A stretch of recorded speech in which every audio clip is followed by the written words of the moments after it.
ושטח אדמה גדול שנמצא בהיכל אחאב מלך שומרון.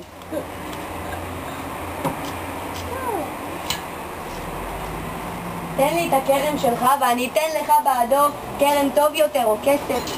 אני לא נותן לך את הכרם שלי, הוא של אבות אבותיי. שתה. תאכל. כך תאכל.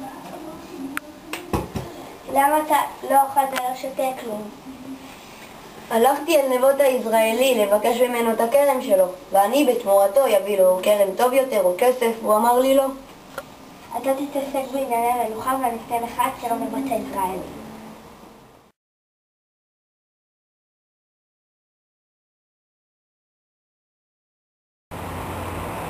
כן, לא.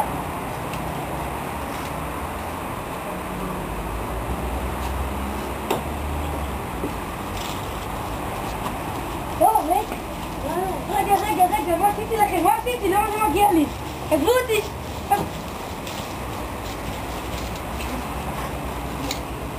רגע, למה זה מגיע לי? רגע, מה עשיתי?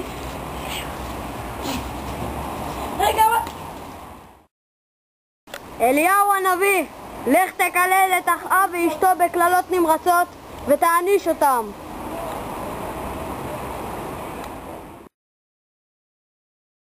מעשיך רעים, תסתכל מה עשית, גם רצחת, גם ירשת, במקום שהכלבים ילקקו את דמך, גם נבות הם ילקקו את דמך.